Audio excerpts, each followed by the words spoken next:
In September of last year, I reviewed the trailer for the Christian film God's Not Dead. We're going to put God on trial. If you think you're smarter than me, Wheaton, in that classroom, there is a God, and I'm him.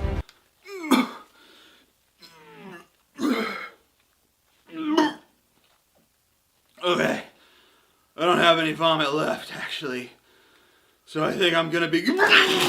I could never have imagined then that such a dim-witted cinematic abortion would actually perform well at the box office, grossing $48 million to date on only a $2 million budget. Let's take a look at a scene from the film where Josh, the clean-cut Christian student, faces off against Kevin Sorbo as the evil Professor Radisson, which sounds pretty damn close to Professor Ratigan, like from the Great Fucking Mouse Detective. To Radisson, the world's greatest rat! It's been said that evil is atheism's most potent weapon against the Christian faith, and it is. Evil is not atheism's most potent weapon against the Christian faith or any other faith, because faith, by its definition, is belief without evidence.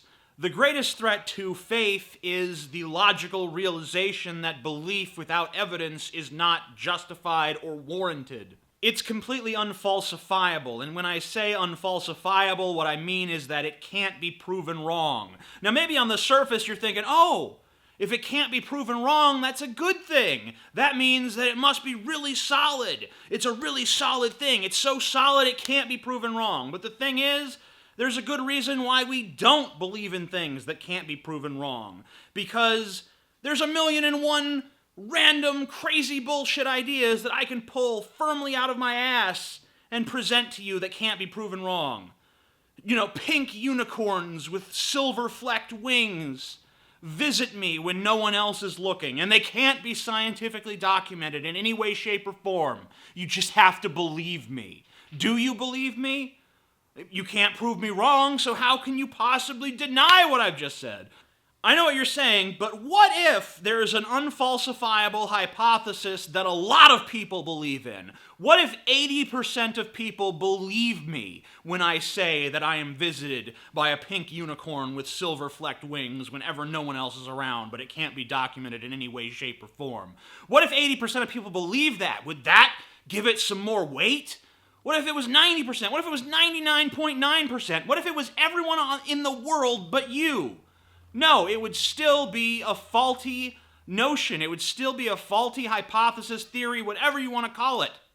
Because I have no evidence to support it, and there's no way that it can be disproven, so there's no way it can be challenged.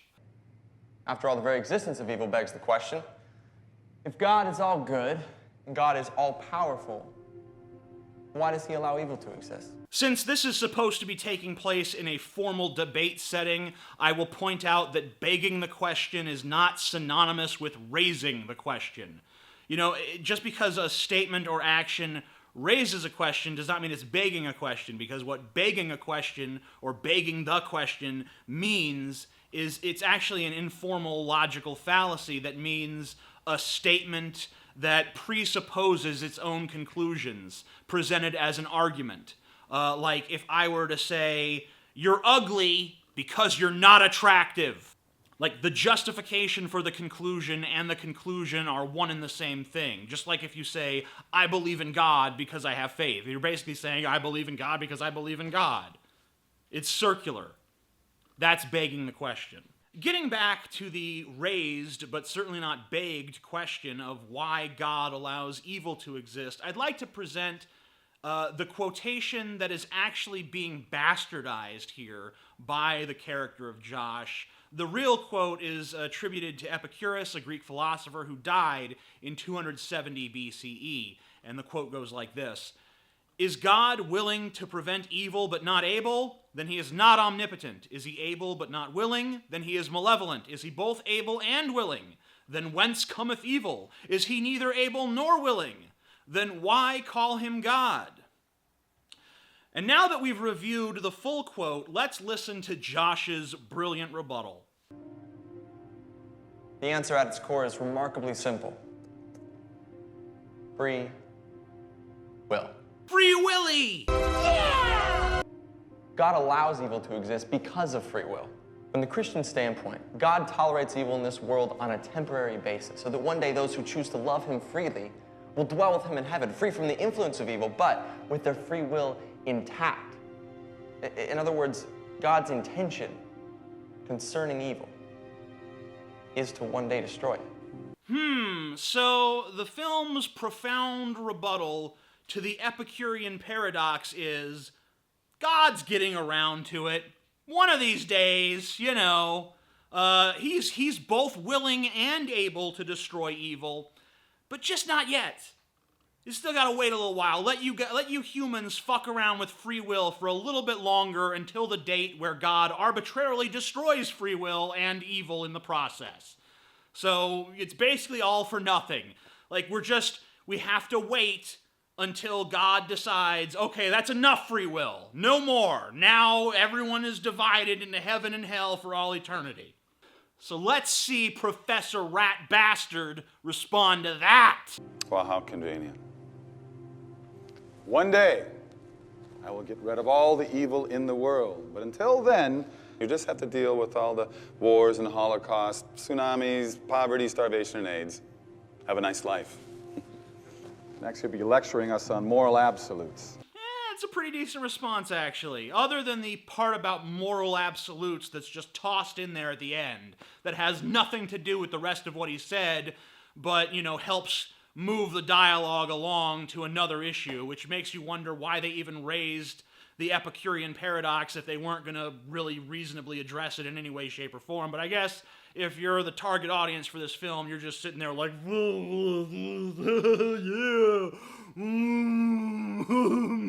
they're moving those stuff. But why not?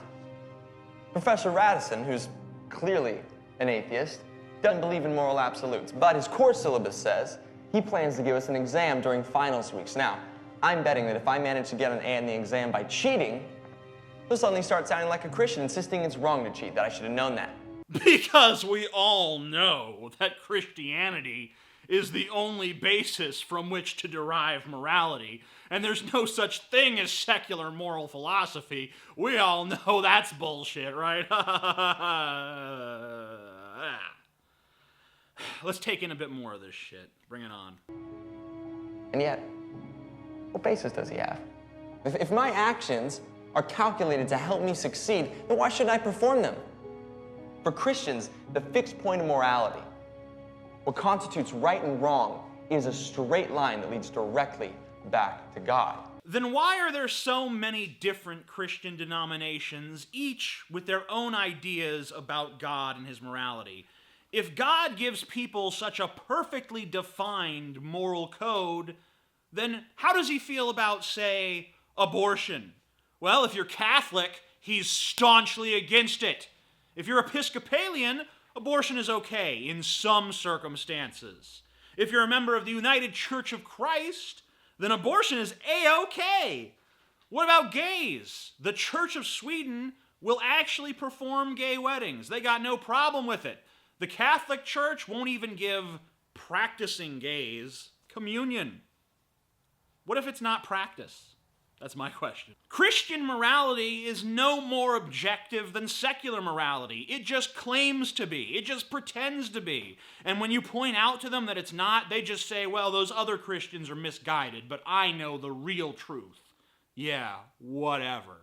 Oh, so you're saying that we need a God to be moral, that a moral atheist is an impossibility. No, but with no God, there's no real reason to be moral. I mean, there's not even a standard of what moral behavior is. Unless we're all ruled by a despotic sky patriarch, what's the point of not raping and killing? You might as well. There's no meaning anyway. This is ridiculous. So after all your talk, you're saying that it all comes down to a choice. Believe or don't believe. That's right. That's all there is. That's all there's ever been. The only difference between your position and my position is that you take away their choice. What is this choice shit? Well, okay, in the context of this movie, this professor is trying to make all of his students write an essay about how God is dead and they're not allowed to dissent in any way, shape, or form. which obviously makes this character an asshole. But is this movie saying that all atheists would behave like that? Because I can promise you that as a virulent anti-theist who views religion as nothing but detrimental, I would never do anything or abuse a position of power to coerce other people into abandoning their faith.